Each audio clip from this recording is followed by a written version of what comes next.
Hello, my friends. Hello, my life warriors, wherever you are in the world. Welcome to the Day In, Day Out podcast. Woo! Today on episode 178, I was very lucky to have Orest on the podcast. He is a podcaster in arms. His podcast is called Old Guy Talks.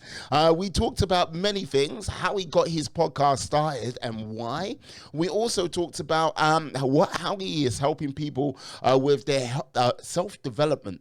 He says it's mostly men, but I would say, his conversations would be, and his course would be helpful for everyone, I would say. We also touched on a little bit of politics towards the end. But yeah, all I've got to say is, Guy is a nice person to talk to. I really enjoyed our conversation. I look forward to having more conversations with him. Anyway, what I would simply say is please subscribe to the podcast. It really does help. It will be huge to me and everyone who works on the podcast, which is myself, and I. But also, yes, please sit back, enjoy the show, and have a great day. Peace and love to you. Bye-bye. Oh. Hello, my friends. Hello, my life warriors, wherever you are in the world. Welcome to the Day In, Day Out podcast. Woo! Today on episode 178, I am very lucky and privileged to have Orest Komarnyckyj. Oh, you know what? I messed it up. I'm That's sorry, all right. Orest. I'm sorry. I That's tried. I knew I was going up against it's, an uphill battle. it's not the first time today. No, no worries. I'm sure it's not going to be the last. Now, Orest he is a podcaster in arms, a fellow podcaster. Yeah, 95 episodes in, and yes, going strong. Love it. His podcast is called Oh Guys Talk to Me. How are you today, sir? I'm doing great. Had a wonderful weekend. Had little celebrations and all that, and ready to get after it today. And so been working for a few hours and got a morning ritual that I go through every morning, and got that done, and just doing work, doing stuff I love to do. Liking it. I have to ask, Orest. Look, you've been doing this since March 2020. What got you kicked off on doing your podcast? I had part of it's being creative. I have a need to be creative, to do things and be creative, and the podcast is a way for me to basically be a creative individual, an artist, so to speak, because there's a certain amount of art to interviewing people and talking to people and having conversations with them, as you well know. And you got excellent reviews on your podcast, and everybody talks about how great you are. So that's always good, and so that was the part of it. And I am by nature an attention whore. And that satisfies that need, so I do that. And the other thing is I'd left a career. I've been a periodontal regenerative surgeon for 33 years, and it was time to do something. The idea of hitting a golf ball and tracking it down on grass for several hours every day was not something I wanted to do. And I still have a lot of stuff I want to accomplish. So we got some things that we're doing.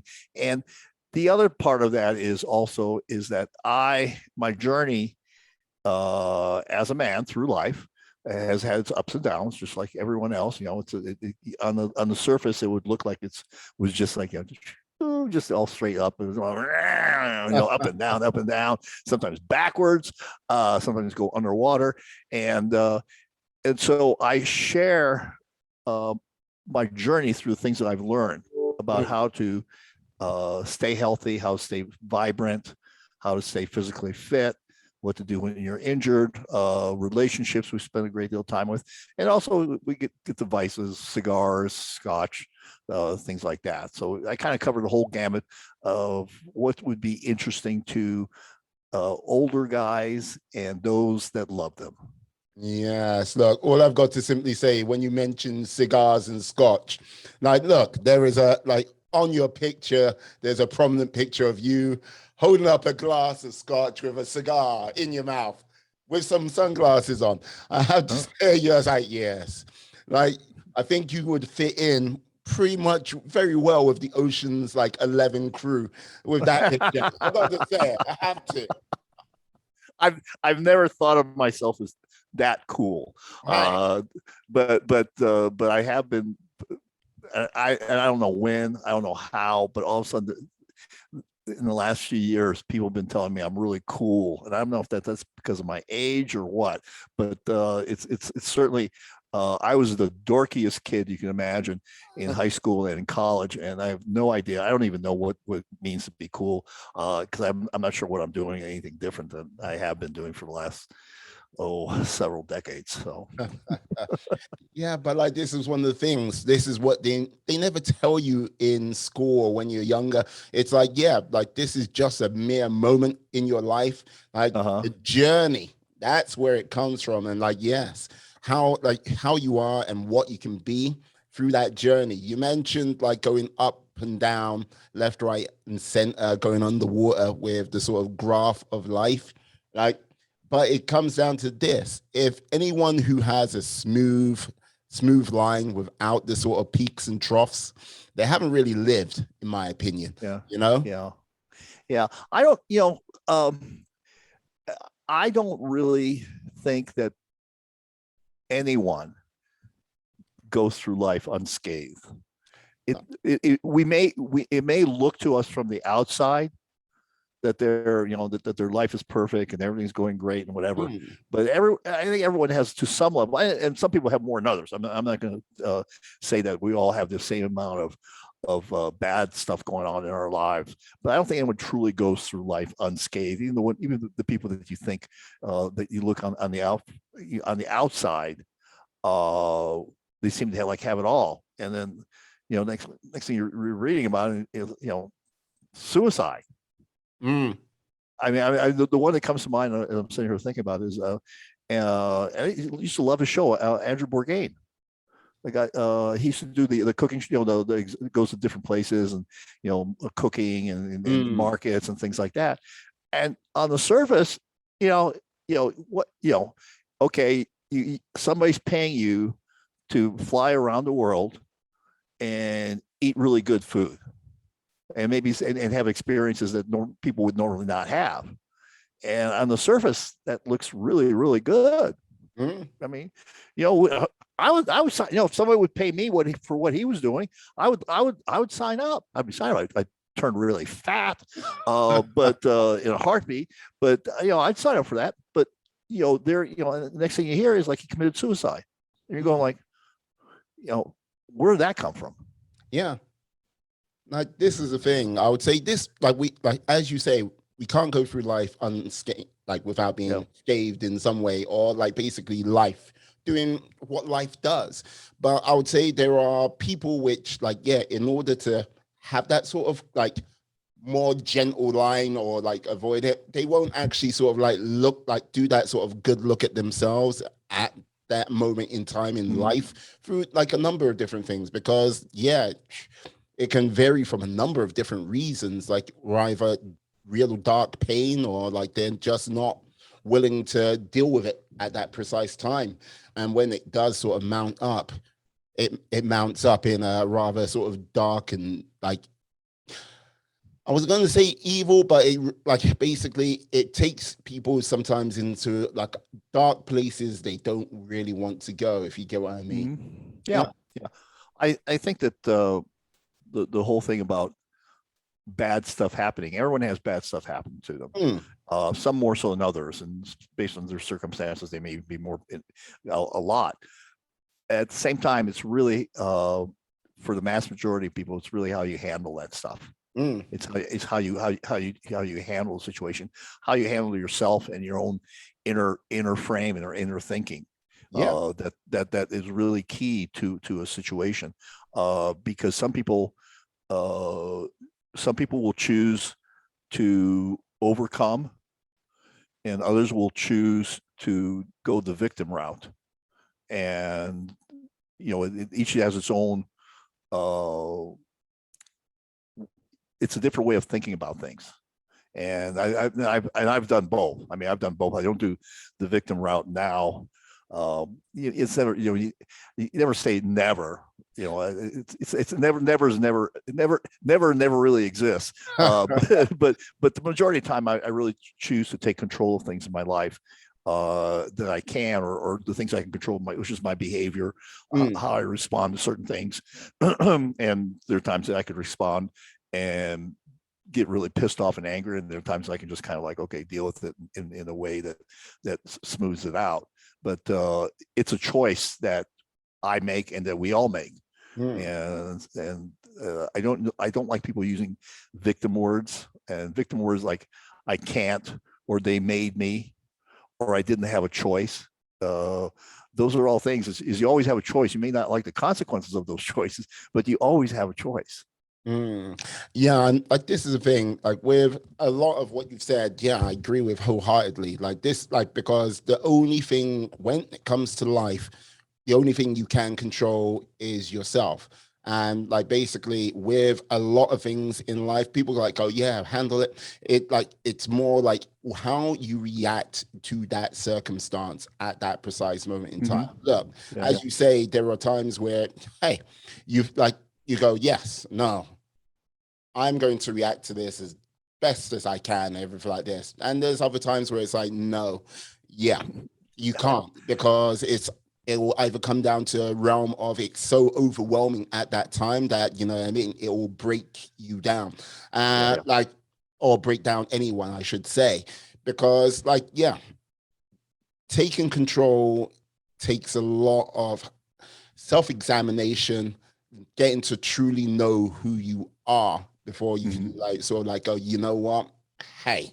And there are circumstances sometimes which come out of that, out of life, which you just like, because you haven't experienced it or you haven't have anyone in your sort of close circle which have like gone through that, so you can't sort of like pick up those sort of learning cues.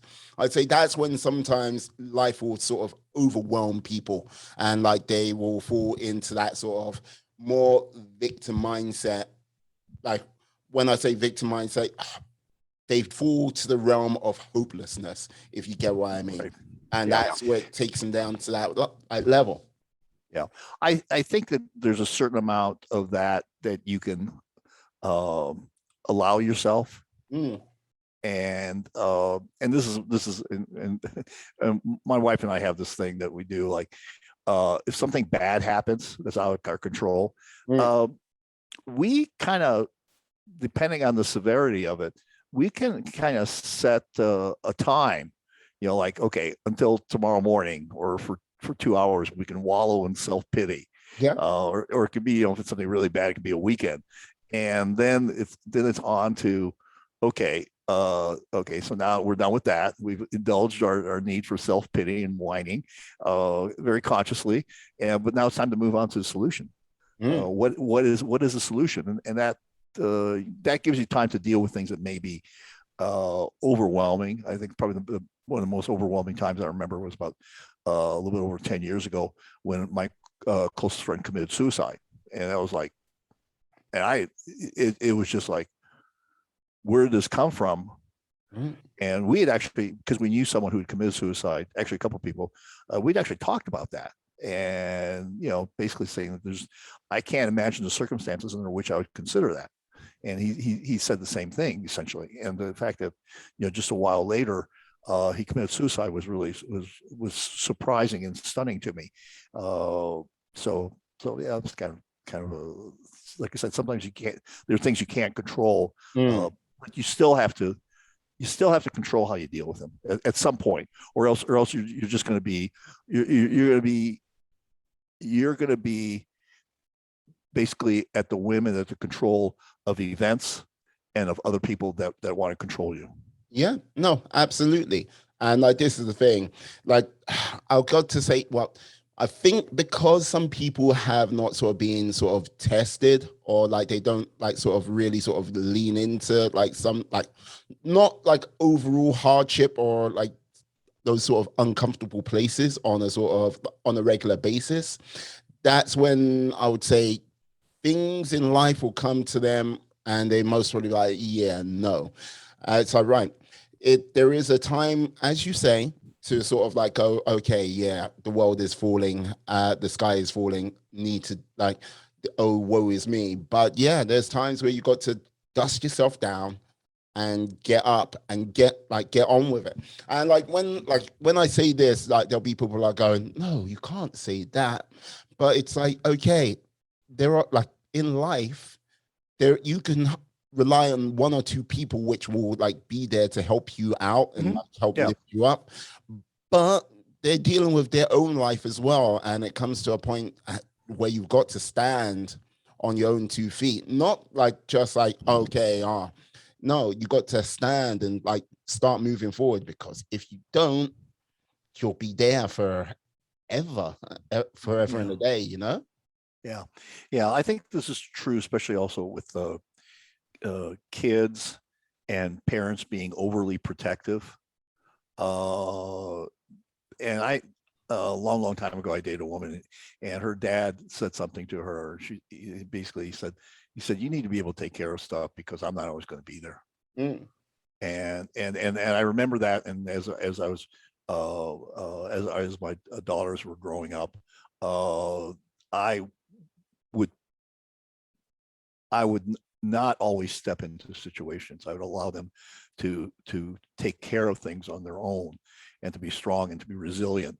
And so, they're they're pretty tough people. Mm. They're really tough people, and both from an emotional and intellectual standpoint, and from a physical standpoint. They did a year and a half of you know what Krav Maga is? Yes. Okay, yeah, they did a year and a half of that. Come here, Yeah, Dad. Let me show you what I've learned today. No, yeah, no. yeah. And the first thing that in their particular Krav Maga group that taught them is how to break someone's wrist if they grab you by the hair.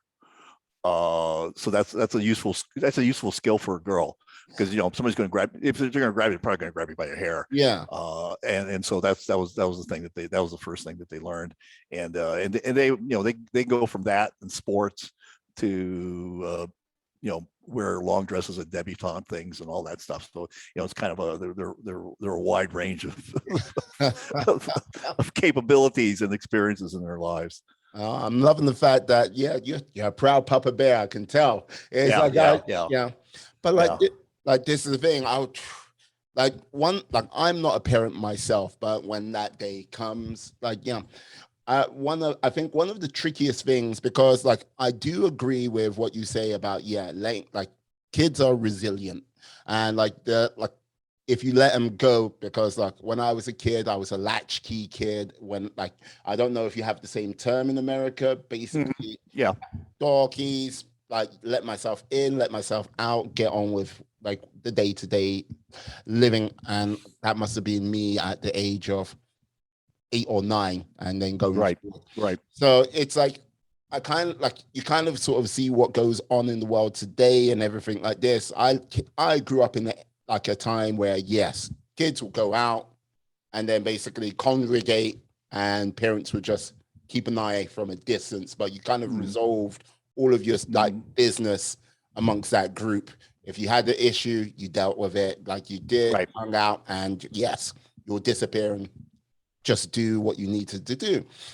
Today, like, yeah, if I was like, and this is me in the UK, if I was like, yeah, you know what, you're you're 8, you're 9, here's the keys to the door, and then off you go.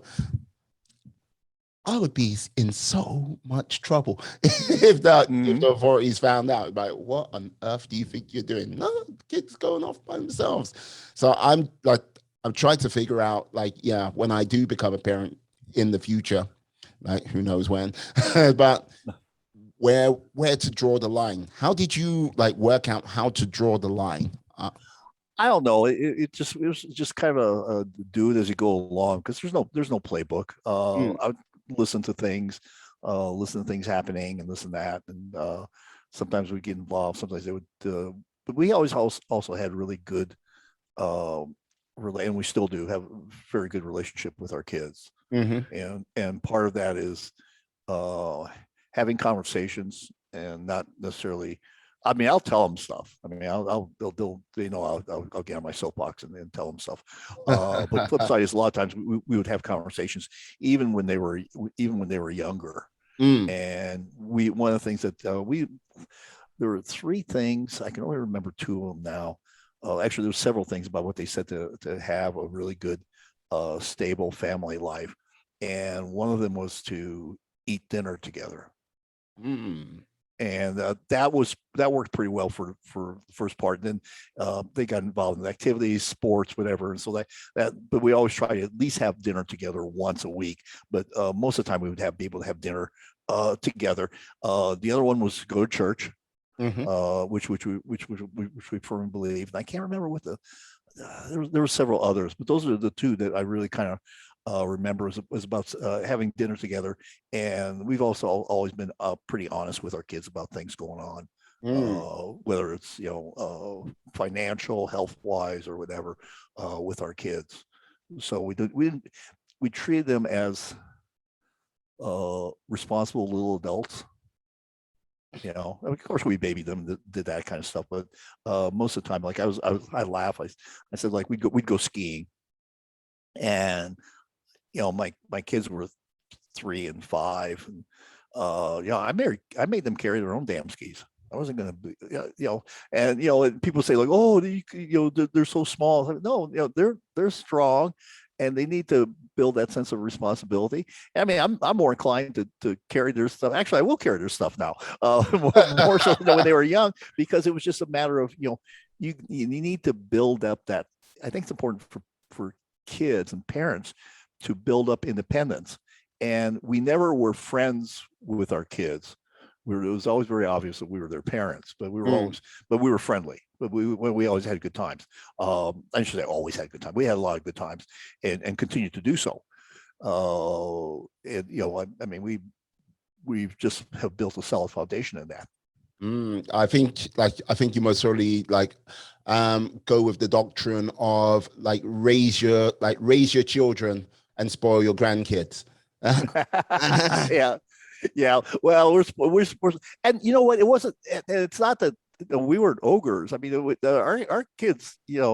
I remember traveling with my parents on vacations, and we stayed in one room with 2 queen beds, and everybody was all piled into that room, and all that.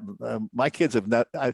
I don't think they've ever experienced that, because we've traveled pretty nicely. My wife has become an expert at this timeshare thing, and it's hilarious because she turns our 1 week timeshare into like 5 or 6 weeks, and it's always I'm not sure. And they try to get us to upgrade, and like, well, why we actually turn down weeks that show up because we were supposed to go to we're talking about going to Park City, and it's a nice resort area in the States here, and we were just like, oh, we just I can't go.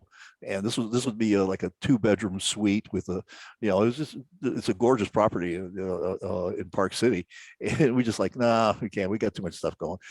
So it's just, but my kids have been spoiled. I mean, they know what the good life is.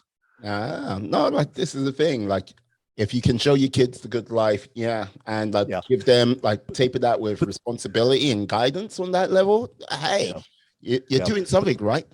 But they're also really frugal.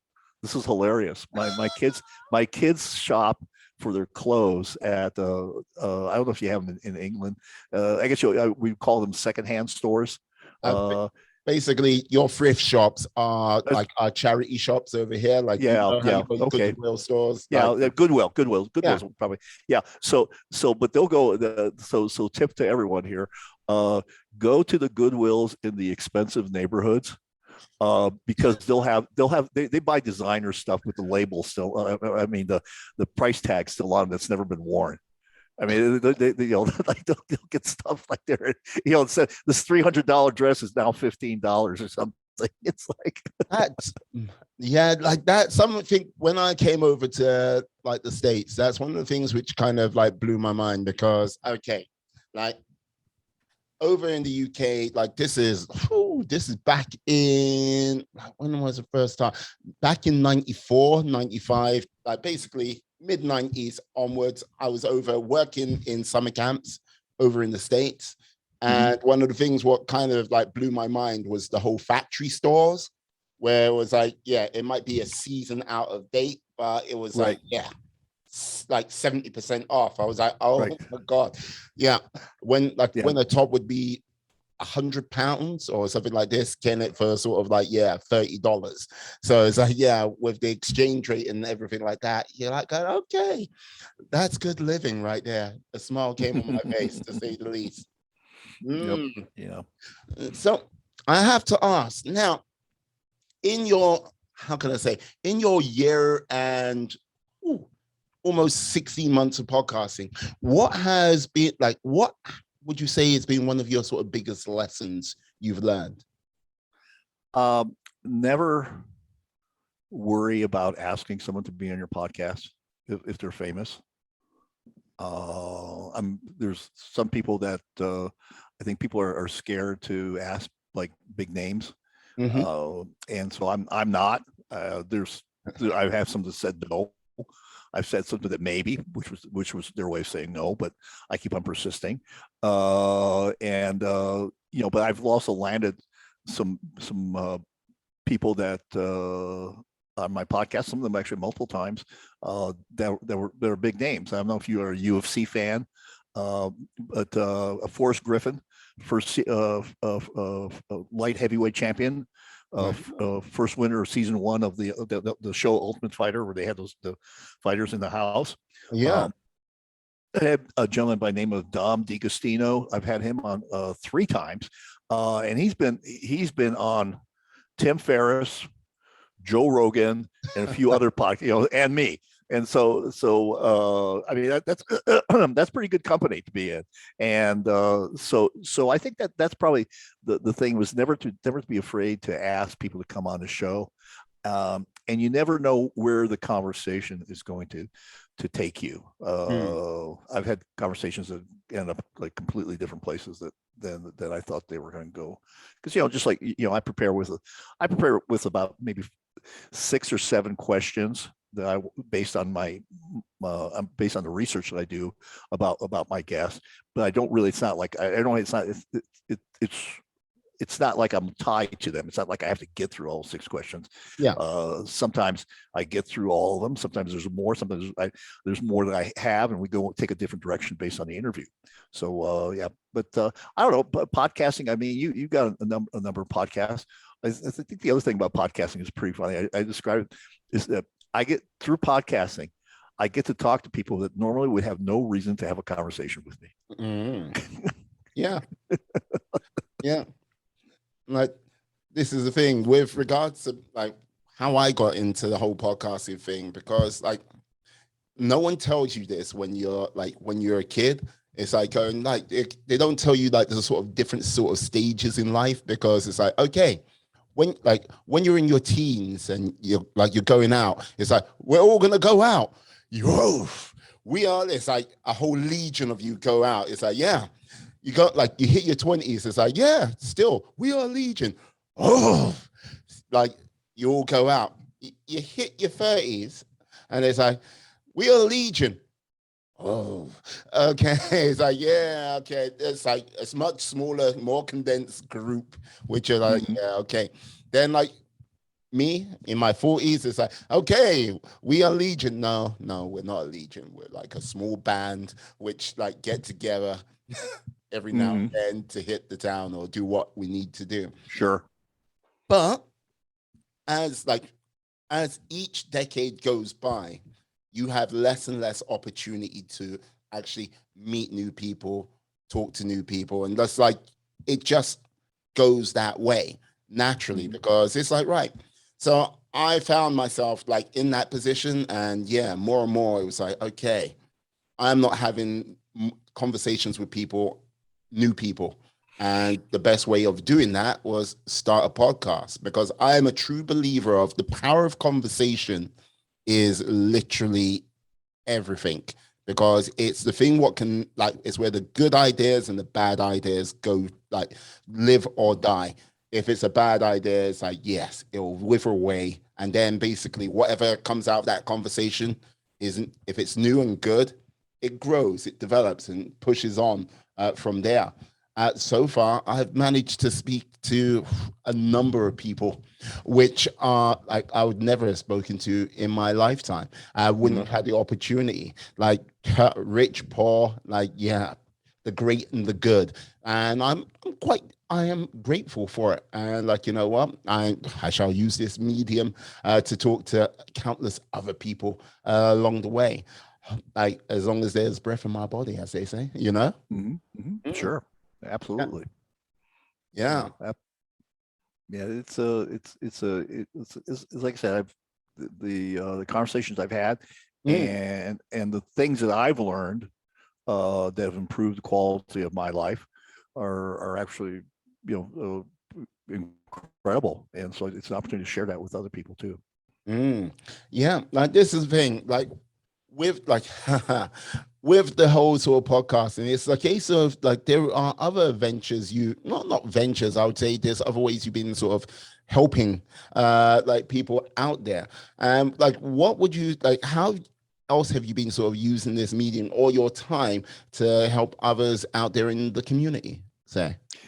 Well, one of the things that I'm working on right now, and I didn't realize how much work it was going to be, um, is putting together something called the Standard Dot Academy. So it's a webinar that we're putting together. And what it is it's through a series of several weeks, helping, and I'm more designed towards men because I know what it is about manhood and masculinity. And so it's not that I would discourage women from taking my program, but it's really designed for men.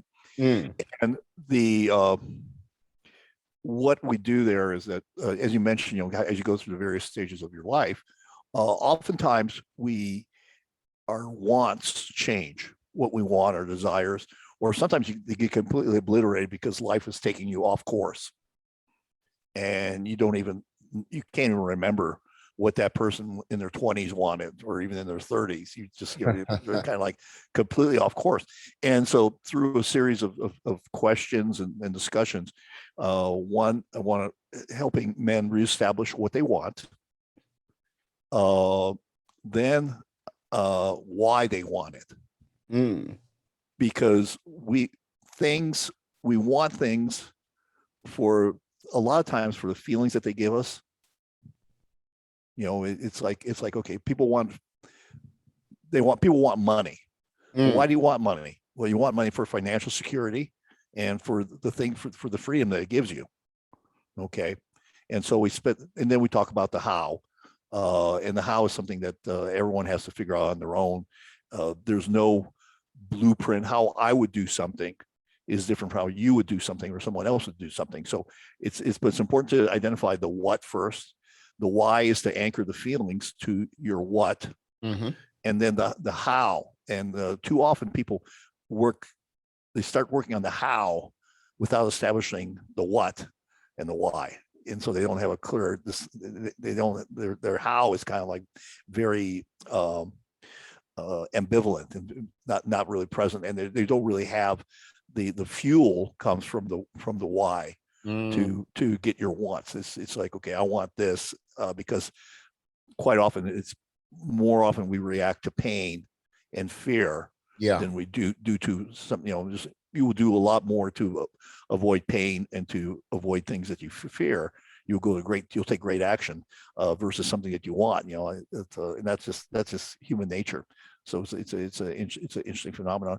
And then I spend the last part of it is really about relationships with significant others and spouses, relationship with your kids, and relationships with friends, because those are, I think, the how and the actually and the most important relationship that we talk about is the relationship you have with yourself, because if that relationship sucks, if your relationship with yourself sucks, all the other ones are, you just might as well just be a hermit. Because it's going to show up in all the other ones, and no one can fix you. Mm. You have to want to change. You have to want to change yourself. And then there's people that can help you along, but they can't take that responsibility for you. And that's usually ends up in disaster when somebody wants a result more for someone else than they want for themselves. Yeah. No, like this is the thing. You touch on a lot of like strong points there because like this is the thing with regards to like when people go, yes, I want to do this, I want to do that. And it's like you go, why? Like the way like there's two ways I see why. Like you've got your fuzzy why, which you've got to drag and pull along and like get that going. But you've got your hard why, that which is like gravity, and it'll pull you towards it, and basically things come together. And like when people have got their fuzzy why, oh, I want to. Why do you want to do this? Well, just like yeah, you know what I mean. I figure Yeah. it's like everything. Why everyone else wants to do, and you like go okay, like It and won't happen. yeah, yeah, because you've got to spend so much time like dragging, pulling it through, and like as it goes on, it feels like you're dragging this Y through mud to the point where it's like, yeah, you know what? Or it's just like you just forget it. The Mm-hmm. hard whys when it's like, okay, right, why are we Mm-hmm. doing this? Because yes, the reason why is we're gonna help save these people because of this. It's like, yeah, drags you out of bed, pulls you along. It's like, go, Mm-hmm. go, go, go. And yeah, woe betide anyone who gets in between you and that why. It's like get Right. on board and yeah, make it happen. Now, and yeah, so many people in, I'd say, in this world of ours, they like when they go, yeah, I want to be rich. Yeah, why? And that's where like a lot of the fuzzy whys come. It's like, right, you've looked at one thing out there and you gone, yeah, that's what I should have because everyone else is like, yeah, I want that. When it's like, yeah, if you really sort of looked at yourself, you might be like, yeah, wow, I want to be a carpenter. Why? Because like, yeah, that's where my passion, my joy, and like, you know what I mean, working with my hands comes from. And I don't think enough people kind of try to find who their truly authentic self is, if you get what I Yep. mean. Yeah, no, I totally agree, and the whole ambivalency is it's if it's not a strong why, Mm, it most likely will not happen, and the the whole point of that is to really identify what you want and to be very specific mm, about things, especially like money. I think people, first of all, one of the biggest lies, and I go into this into great detail in my courses, yeah. people will say, well, you can be anything you want. No, you can't be. You can't be. Yeah, it's just as stupid. It's wishful thinking, and it's told to you by people that probably have not done anything in their life. But I mean, there's no. I could shoot basketballs all day, and I will never play in the NBA. I mean, I could golf every day, and I will never be on the tour.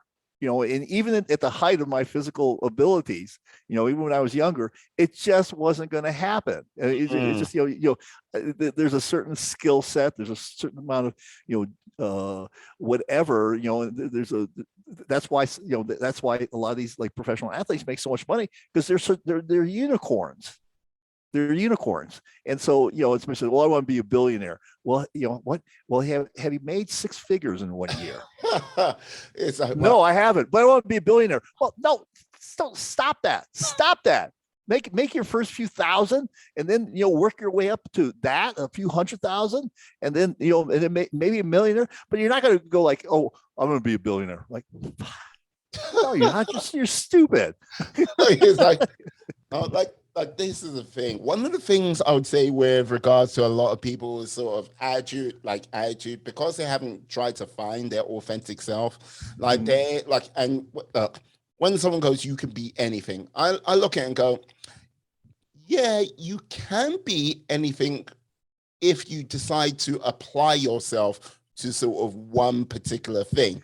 And like, but with that application, it comes down to you've got to learn like the fundamentals of everything like this. Like, Sure. yeah, you can be a basketball player, but like what level you might end up in, that's a different story. If you don't have the sort of I'm 5'10". I'm not going to play basketball. you like depending on what level you want to go at. Yeah, If it's like you can go, you like, are a basketball player, but you're not going to necessarily be an NBA basketball player. Exactly.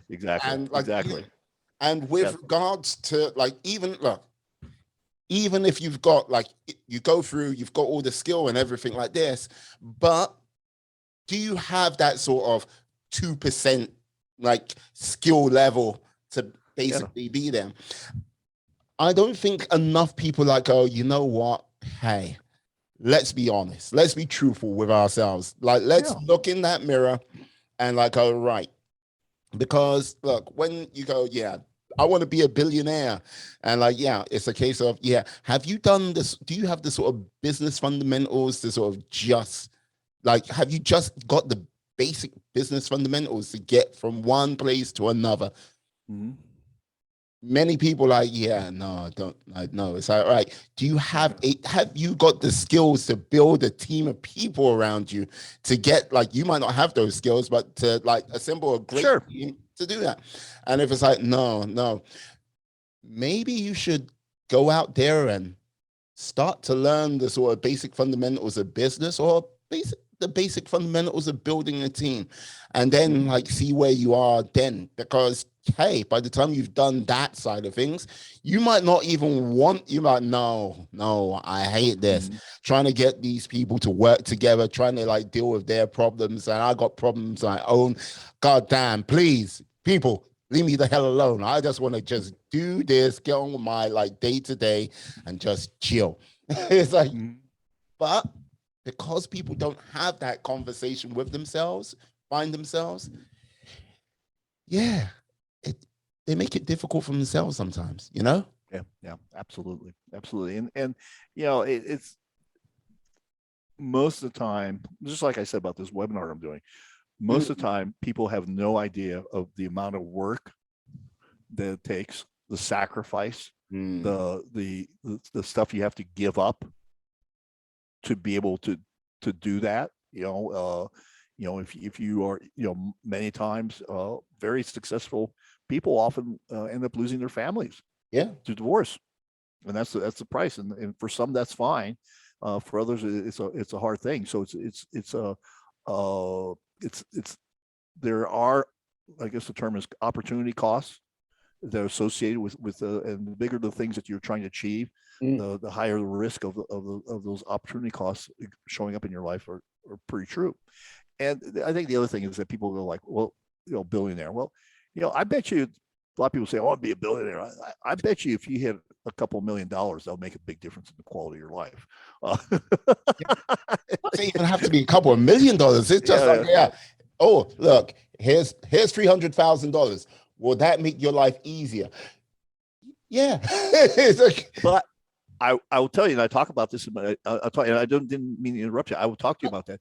Is that when I was a periodontist, I had a young man who had gotten a settlement of about $700,000. Oh, okay. Yeah. And he had, his life was before that was, I think he was making under 50 or something like that, and in 2 years, he blew through it. Yeah. He blew through it. And it's the, most people that win like the big Powerball lotteries here in the States, and I'm sure they have in the UK, most of them end up broke. Yeah. They hundreds of millions of dollars and they end up broke again. They got relatives, mooching. They buy stuff that they don't need, continue to buy it, and they have not learned how to handle money or how to handle prosperity. And you see this also too with families that may have the parents may have come from nowhere, very poor, grew up and became very, very successful, spoil the kids rotten, and they're useless. Yeah. We all seen that. Yeah. No, but like this is the thing when it comes to sort of instant wealth, like not unless if you're sort of like how can I say, not unless if you've got your mind conditioned a certain way, you are like you're heading towards the road to rack and ruin quite quickly. Mhm. Yeah. And I think like when, especially when you say the Powerball lottery and everything like this, people tend to look at anyone who comes into the lottery or anything like that with like, well, you don't really deserve it. You just got lucky.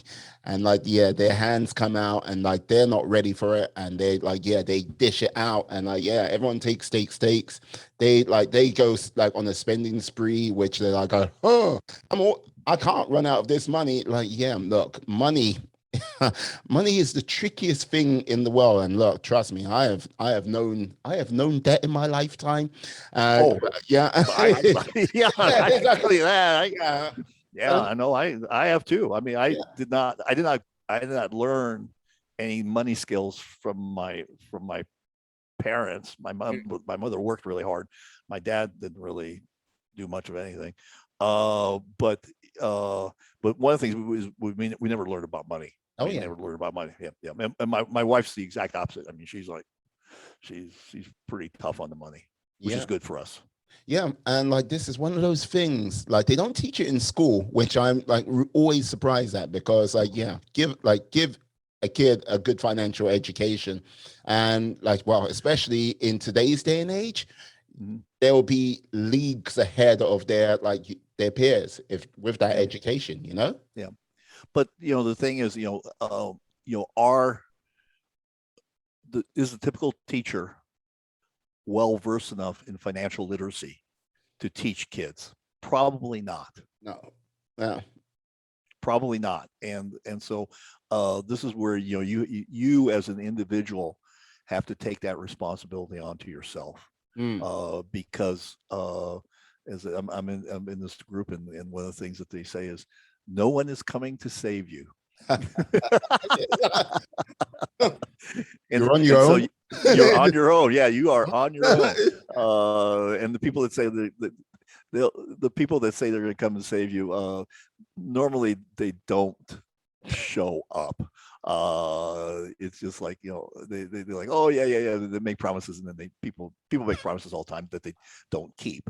But yeah, so no one's coming to save you, and learning for people to learn a sense of financial literacy is really important, and especially the younger you learn it, the better off you will be, and the better your life will be, Mm. from a term of from a place of abundance. And some people talk about money in disparaging fashions. I'm not one of those. I think money is the fuel for life. Money, it allows you to stay healthy. It allows you to be physically fit to a certain extent.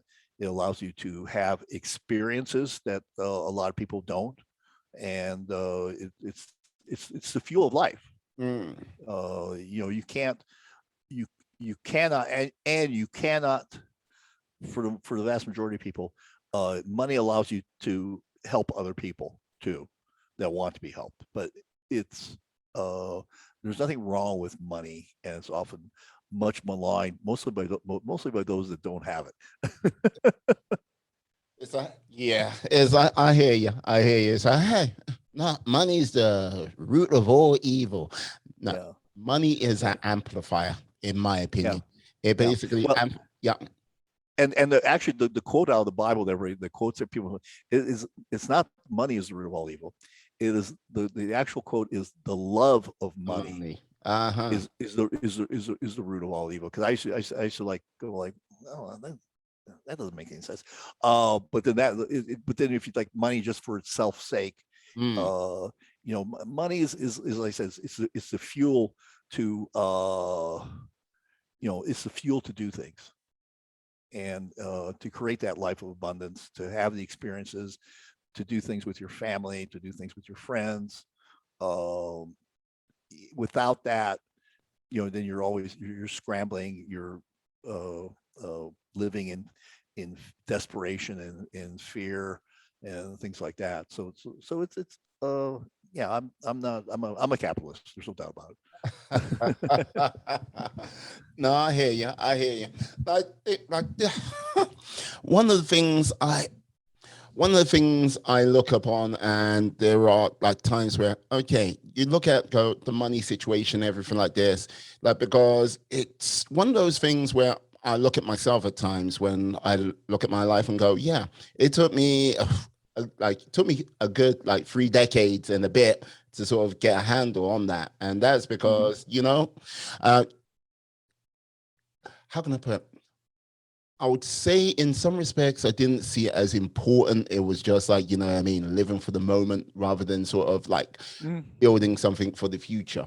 right. And like, I see that, I've seen that in myself and I see that in others as well. And like, yeah, trying to sort of like change that mindset has been one of those things which I would say been a real battle for me. I don't know when you sort of went, you know what, hey, I don't know if you had your sort of moments where you was like, you know what? Yeah, spend, spend, spend, spend, spend, spend. When was Oh like, yeah, oh yeah. yeah, yeah, yeah. No, the first time I really had any money, I was on a spending spree, and I did not even put aside money for taxes, and there was a Oh, lot. Yeah, oh, yeah, because I was self-employed, and boy, when that day came, I had to go to the bank, and that sucked. That sucked when you have to go to the bank to borrow money to pay your taxes. That oh, sucks big time. mm. Yeah, because yeah, the IRS don't play. No, no, they don't have they don't have a sense of humor. Uh, Yeah, they they do not have a sense of humor, and they aren't interested in any particular story you may tell them about why the taxes aren't being paid, and they and rightfully so. It was actually stupid on my part. mm, It was ignorance. It was stupidity on my part, uh, because it wasn't something like I didn't you know I did know that there was going to be taxes. I mean, yeah, there's taxes, but it's just like I pretended it didn't exist for a while until it became obvious that it did, and then like, oh, I'm like, shit. mm. Like, did you learn your lesson immediately from that point onwards, or was it a case of like there was a There's couple a more few other to? hiccups. A few other hiccups. There were a few other hiccups. Yeah, I was still still trying. I was still single at the time and living the good life and all that stuff. And so I wasn't really. It wasn't really until I got married that I started to understand a little bit more about money. And then as we had kids, and became more and more conscious about it. Mm, yeah, like building the future, building the kingdom. Like, yeah. Right. Mm-hmm. So with this, like your course and everything like this, like what would you say someone would really sort of get from your course apart from like, hey, finding some sort of personal responsibility? What do you think would be the other growing points? What what they would get is basically a clear identification of what they want, Mm-hmm. and then as I mentioned, anchor to the feelings, and then a clear plan to get something. One of the things that happens is when people sign up for courses and things like that, they'll and I've done it. I think we've all done it. You go to a seminar, you got your notes, you're all excited. You come home and relax, exhale. Next morning, you get up, go to work. The notes are on the bookshelf, and that's where they stay. Yes, yes, yes. I Yeah, hear you. yeah, It's yeah, like yeah, you're yeah. I should So get around to getting that. yeah, yeah. So one of the things is that I think that people try to do too much at once. It's like if you haven't been working out, all of a sudden you go, New Year's resolution. Oh, I'm gonna go work out, and they work out for 2 weeks, and then they're back to where they were. Mm, And they try to do too much. So one of the things is I really want to focus down on just a few things that you can accomplish, and once you get those accomplished, then you move on to other things in terms of that you want. So, yes. but like 20 things to a better life. Well, I'm sorry, but after I get to number 8, I can't remember number 1 or 2, on that list. And you can't. No one can. No one can do 20 things. They can't implement them all at once. And so what we really want to do is implement them. And the other thing that I point out in my course is that big things are built upon small steps. Yeah. Big things are built upon small steps, and there's no getting around that, because you're laying the foundation Mm. to what you want to be. You want to take, it's just like I've run a couple of marathons. I'll never do that again. But but Yes. I did that, and I didn't start off by running 26 miles. I started off by running a mile, then two, and then we jumped it up and jumped it up and jumped it up, and then after about 3 months, I was ready to run a marathon. But that's the same thing with money, building a successful business. You all of those. It's a series of consistent daily steps that lays the foundation for your success. Yeah, but like this is the thing. One of the things people don't realize, consistency is the most powerful force in the universe. Because like the whole thing is, if you like do consistent bad things, bad things consistently come back to you. Do consistent good things, yeah, consistently good things will come back to you. Like before I go on further than that, I'm going to take a slight detour. Now, okay, look, you ran 2 marathons. You're not going to run those ever again. No, no, no, no. You're never going to do marathons again. No, no. No, I am. I am. I've got some Mm, some health issues I'm dealing with, but I am going to do. I don't know if they have them in the UK. Spartan race. I'm signed up for November. yeah, no. Like this is the thing. Running a marathon, in some respects, at least you can walk it through and everything like this. Going over on a Spartan assault course type situation is a damn sight more difficult, I would say. I don't know. I think again, it's if you lay the foundation, if you work out. I mean, I'm working my exercises around doing certain things that I think skill sets I'm going to need. Now I have to Yeah, change them completely here in the near future.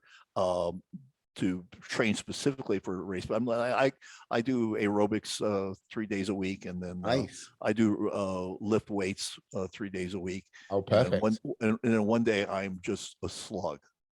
I don't do anything. I just take the day off. I usually have a morning ritual that I go through. I don't do that. I do that a Mm, little bit on Sunday, but I don't. But I just take like usually one day a week.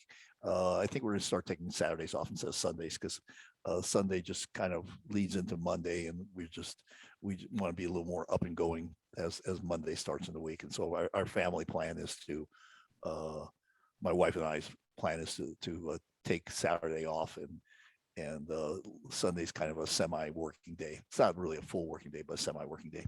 nice. You like one of the things you might want to look at. I don't know if you do. Yoga. Do you do that?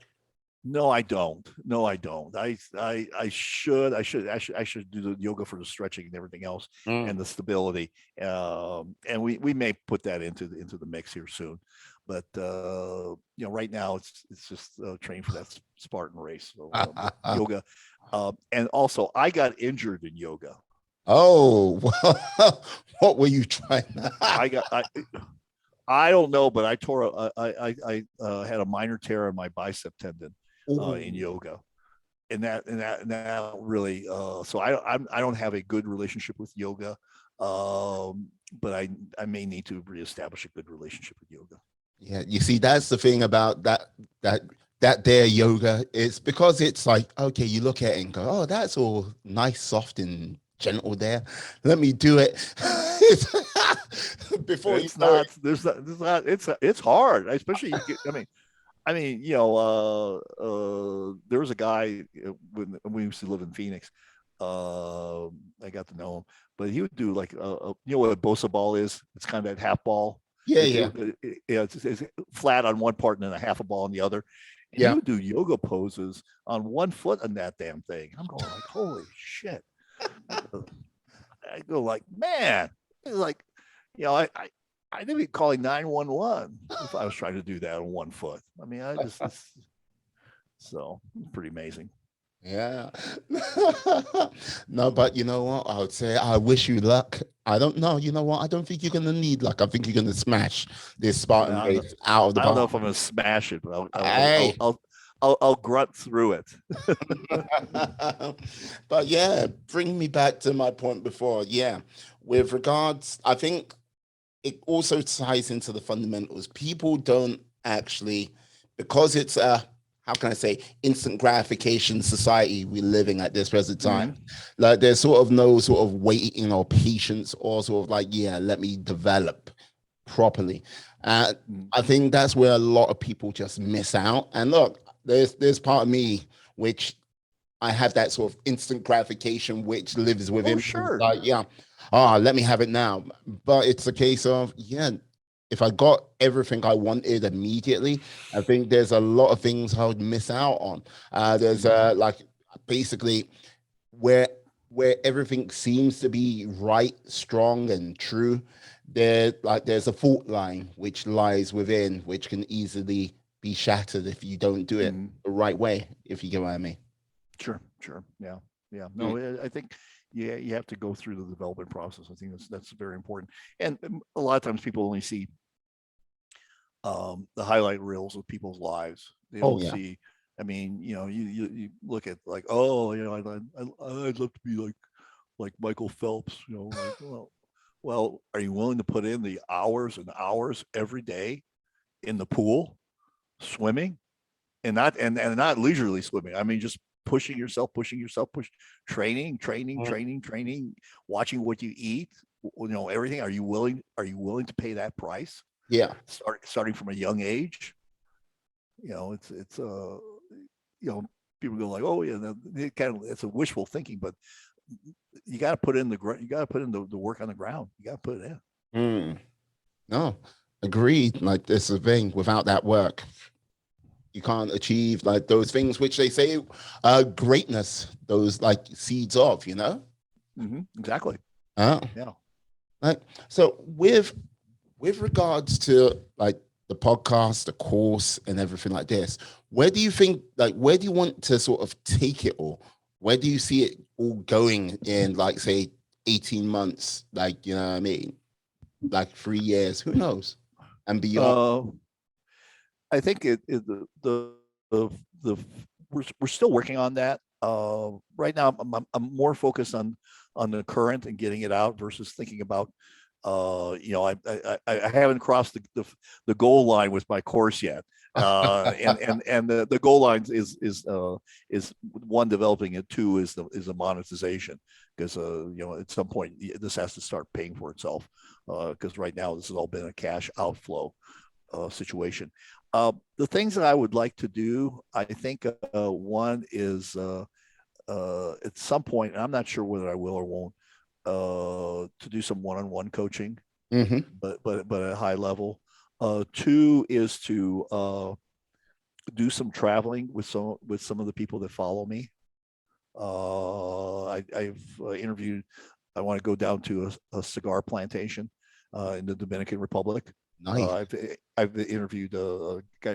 His name is Ram Rodriguez from El Artista Cigars. I've had him on twice, and I'd like to go see uh, his his cigar growing operation, and he's an interesting guy, really bright guy, third generation in the business. He's Mm-hmm. uh, a engineer by training in the United States, and so some of the things that he's had to do, especially during the COVID times and things like that, to basically make their factory safe and all that stuff. So it's interesting. Do trips like that. Maybe do a running of the bulls in, was it Papelona, yeah, Pamplona. in Yeah. Papelona, Spain. I have a friend of mine who's done that several times, and so I'd like to do that, and maybe take a group of people, and uh, just getting out there more and more. I just like getting out there more and more, Mm. and so in the back of my mind was like, do I want to do like a live radio show? Do I want to do TV? I don't know. We'll just see. We'll see what the future brings. But the first thing is like, don't don't start planning the next thing until you've actually laid the foundation properly on the thing that you're working on. Because because it's always like, until that's done successfully, you really shouldn't move on to something else because you're not ready, Mm. and that thing that you're working on will suffer and won't come to fruition in the way that you want it to. No, I like it. Like, you know what?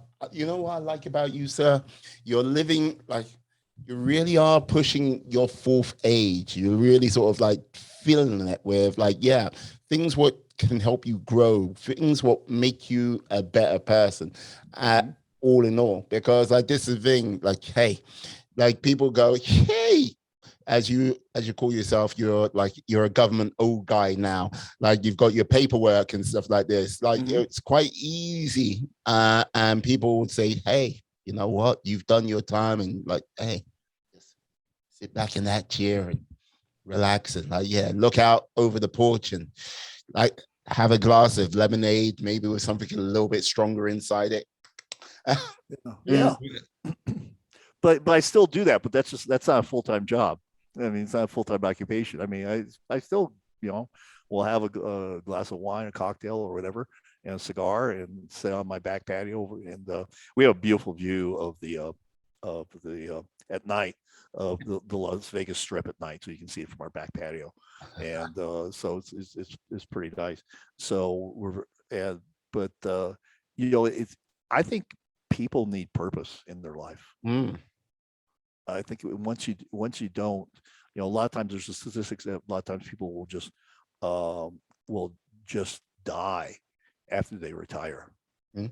and you see that people that kind of all of a sudden just quit their job and their identity's gone and all that stuff, and they just kind of uh, dwindle away. No, I hear you. I hear you. And like this is the thing. Thankfully, you're far from doing that. Yeah, I hopefully, can't. I don't think dwindling is in your vocabulary. So, how can I put it? So, with this new drive of purpose and like going forward, now, is it a case of you're gonna like, how can I say, sneakily bring your wife on board with you, or is she just out there like, going, hey, you know what, I'm doing my own thing? oh no, I mean, she's very supportive of what I do, but she has her own career too. I mean, she's very successful. She used to be an attorney, and now she sells companies. Oh, So she has her own business. She sells companies that go anywhere between 5 billion and 100 million of that size. And so she has her own life that she does, and I mean, we merge very nicely. And she's very supportive of what I'm doing. Uh, but she has her own life that allows her to be creative in the things that she likes to do. She loves making deals. yeah. Loving it. Both of you guys are, yep, Yeah, out yeah. there getting it. As like they say in the Hamilton musical, non-stop. I'm liking that. Come on. Yeah. Awesome. Awesome. Now I have to ask. Now, if you could interview like three people from like, hey, they can be fictional, past, present, historical. Which three people would you love to like have an opportunity to have a conversation with? I would like to have a conversation with Jordan Peterson. You know who he Ah, is? yes, I do. Okay, yeah. So I would love to have a conversation with him. Um, I would love to have a conversation with Bill Mayer. Right. Yes. He's got a TV show here in the States. Kind of interesting uh, person in terms of his politics, because I think he's all over the place. And I'm trying to think of who the third Yes. person is. He's not that he's all over the place, but he's kind of like I think he's changing. Actually, I think he's changing in terms. He hops on topics which are hot at that present time, Right, and right. doesn't really have, how can I say, his he doesn't really have a real stance on any of it. It's just a case of if it gets him a rating, if you get what I mean. Yeah. That Yeah, kind of I think so. That's true. But I mean, he talks about cancel culture and some of the other things that he speaks out against. thing. As far as a third person, who would I uh, be interested? There's I almost feel like I need to talk to. Uh, that is a tough one. I know I'd never get this interview, But Uh, uh, uh, uh, uh, that's true. That's true. That's true. Don't say that. Don't say that. Don't say that. uh. Don't say that. Thank you for catching me on that one. Mm. Uh, there's I find it very interesting to interview Donald Trump. Trump. Now this is like okay. Why Donald Trump? Just out of interest sake, what would you want to glean? I want to understand uh, his energy level, and he's very decisive. Mm-hmm. And even in his decisiveness, he's also but not he doesn't lock himself in. If circumstances, he'll change what he thinks needs to be done. And I just think he's kind of a interesting personality that he's done things that no one ever thought possible. Mm. No one ever, no one ever thought that he would successfully become president of the United States. When he took that ride down the escalator to announce his candidacy, in 2015 or whatever it was, Yep. and he did totally by violating all the rules that any political consultant would tell you to do. I mean, Yeah. he withstood stuff that normally would have basically wiped other people out. So I think it's a tremendous amount of drive and stamina. I mean, what he did to in those large debates to all the Republican contenders was you know basically he branded them with his own little pet nicknames and just knocked them off one by one. Yeah. But like this is the thing, the race for president in America, well, you could say pretty much most places, like in the democratic world, say, like, but America, it is a popularity contest. And like, look, when you've got someone like Donald Trump, who, like, okay, through The Apprentice and like even before that, kind of knew how to sort of date the cult of person, like, you know what I mean, popularity. Yeah. Oh yeah. You let's just say most of that lineup was doomed. The time, like, there's been two times when I've known like who, like, when the president of the United States is going to be, like Obama at the New Hampshire, like, yeah, like when he lost at New Hampshire and he gave that speech, and I was like going, okay, Obama is going to be president. I was like, yeah, no doubt in my mind. And then there was like Trump when he like stood on stage and he goes, look, I don't have any celebrities. I don't have anyone around me. I'm here by myself. And I was just like, oh, he's going to be president.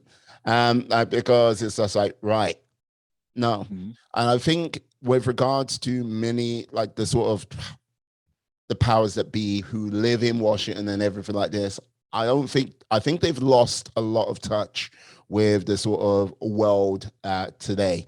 And like you kind of like look at it and go, hey, you guys need to get a clue because yeah, it's gonna happen again. And it's gonna happen again and again and again until you guys have a clue what needs to be done. And I don't think they do. Like, you know what I mean? No, I agree. I think the quote quote the ruling class and the politics they're guilty of groupthink because Mm. they all think the same thing. And I mean, Zuckerberg had to drive through America to figure out what people are thinking. I mean, that was his because he was just like totally like you just people just don't sit and talk to people. Yeah. One of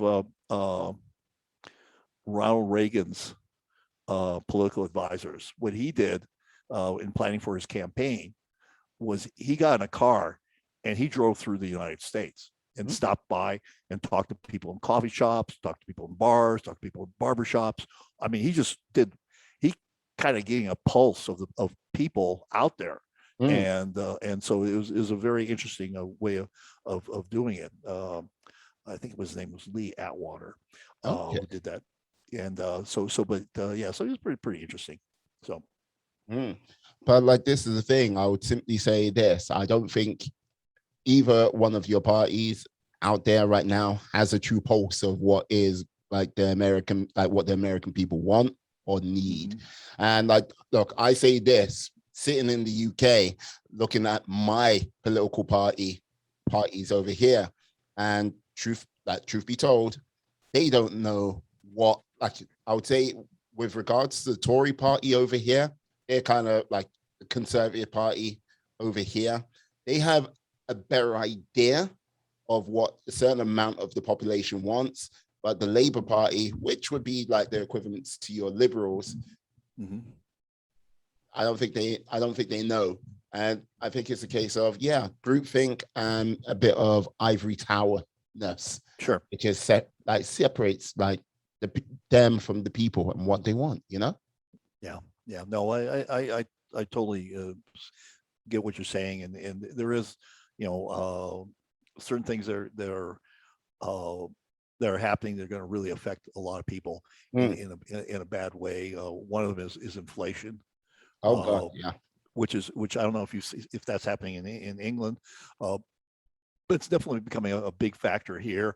And so I think that and this whole thing that's going on down in Afghanistan is absolutely is horrible. Yeah. And so there'll be repercussions for that for decades, including unfortunately what I will predict will happen will be the rise of terrorism in Europe and the United States as a result of that. Mm. Well, like, this is the thing with regards to the sort of game of inflation. Like, okay, um, because we are, well, before like before we went through what we went through in 2020, there were like, yeah, we were kind of living, well, the whole sort of monetary systems living on sort of crack money, if you get what I mean. Cheap Mm-hmm. and easy, ready, available. And yes, because of 2020, it got even worse because, hey, like, the reason why we put like interest rates go up is to stop inflation. And now you can't really put interest rates on because I think there are many companies which is like still fragile because we're not out of it properly yet. And Correct. look, um, I was watching a news report over here from the BBC talking about how some states are being hit by the sort of Delta variant of, like, yeah, the old corona. Mm. So it's making it that much harder, sort of like, for the recovery for you guys uh, at present. And like, yeah, don't get me wrong. Like, one of the things I would say has served the UK well at this present time is the vaccination program has been Mm. taken up a lot more because we had the Euros, which was like played like all over Europe, but we had people come in and come out. And yes, there was a spike in like infections, but that spike was not followed by a spike in deaths. It kind of still stayed low. So it Right. has like it's going in the right direction. I just like it's just a case of yeah, how quickly it can like get there because it's difficult without like if we can't get out of like the whole sort of corona spot and get things on the right track. Mm. Yeah, you can't increase interest rates to therefore stop inflation kicking off and Correct. age away. Right. So it's like, okay, it's going to get a lot more serious if we don't do Mm. anything, start doing stuff about it. Yeah. Absolutely. Absolutely. Mm. Sorry about this. It's taking kind of a serious turn. That's all right. Yeah, That's all right. yeah. But I would simply say, with regards to like the people of Afghanistan, yeah, there's a lot of things what need to be resolved there, and I'm not too sure how they're going to do it. I'm not too sure if we're going to go back or if it's a case of just it's going to be left alone for quite a considerable time. Who knows? Yeah. Well, I think the thing here, what I'm hearing is that uh, people will,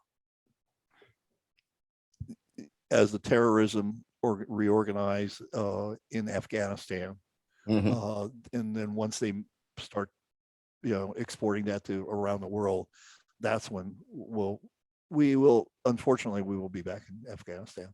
Mm.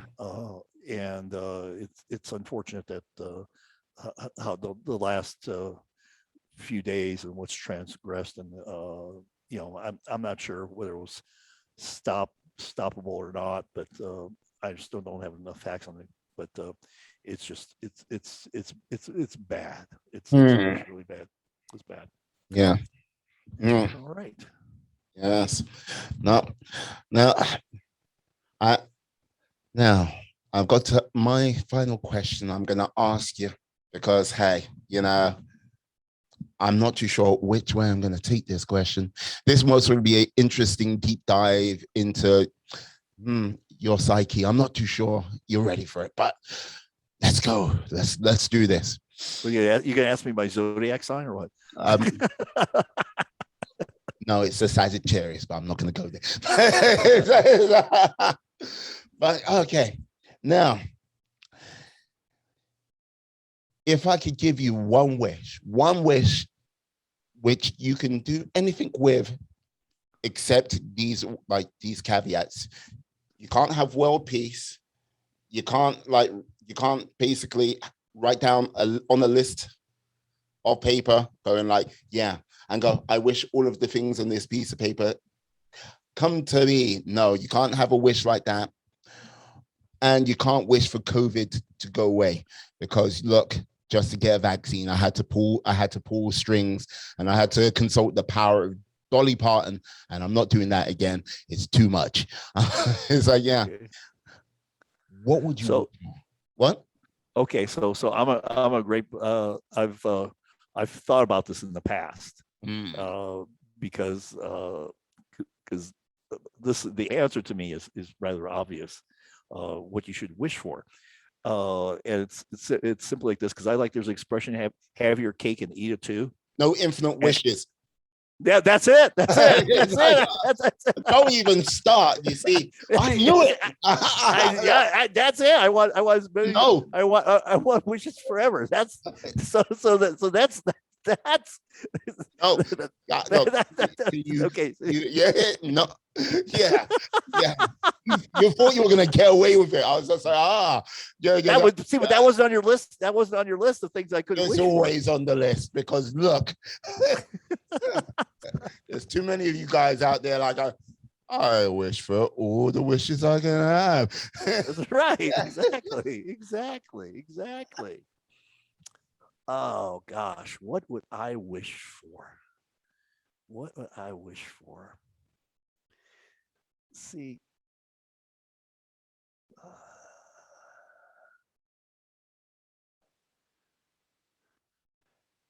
in a broader sense of the word,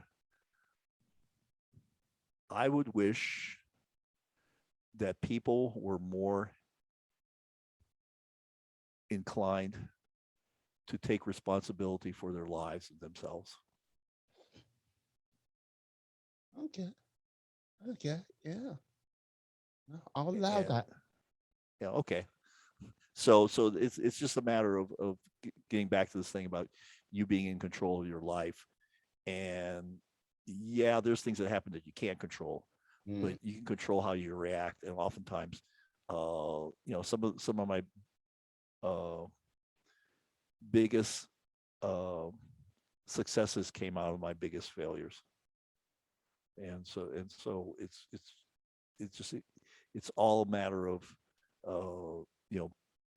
at some point, and like I said, we do wallow sometimes in a little bit of self-pity, but it's a lot of times it's just a matter of taking control of yourself and be solution focused. Be solution focused. Yeah. As the old saying goes, everyone wants to go to heaven, but no one wants to die. Yeah. Right. Okay. Orest, I have to say, sir, you have been a pleasure and a delight to speak to. And yeah, there's many things I would love to talk to you about. No doubt sometime in the near future. Who knows? Oh, perfect. Yeah. Perfect. But yeah, can you tell the lovely people out there how they can reach you, how they can get hold of you, you know? Sure. You can find me on my podcast at Old Guy Talks to Me. Yeah, just oldguytalkstome.com. I have a blog that we're in the middle of redoing now. So depending on when you listen to this, it's Old Guy Talks is not is the blog now, but it's going to be the standard dot academy in the not in the next in several weeks. And that has to do with the program we're doing. So that's probably the easiest place to find me.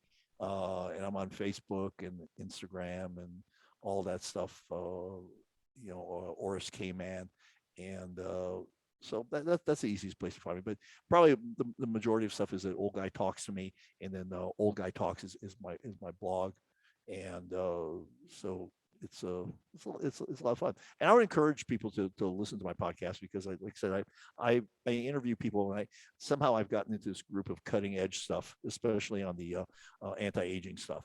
Yeah. And I'm gonna be having actually attending a meeting here in a few weeks, and I'm going to be having some more guests that are speakers at this meeting on peptides and some other things. So and relationships. Oh, I spent a lot of time on relationships. love it. Love it. Yes. And people, my friends, yes, I will put all his details down in the description, the show notes. So, yes, please check it out. Yeah, I'll have to consult the old anti-aging myself. Now, what can I say? So, yeah, maybe can get a little bit of a mane growing on. Who knows? There is that. If that's important to you, there is that. Yeah, can't be asked with that. That's another story. But Orest, I'd like to say thank you, sir, for coming on And today. thank you for having me on. I appreciate our conversation today. The pleasure has been all mine. But yes, I'd like to also say thank you to you, my friends, my life warriors, who are with us still right now. It has been a pleasure, an honor. So please stay safe, stay well, be awesome, be excellent, be fantastic. Be all the positive bees you can be in this world and then some. Have a good one, guys. Yes. Peace. And we are out. Stop.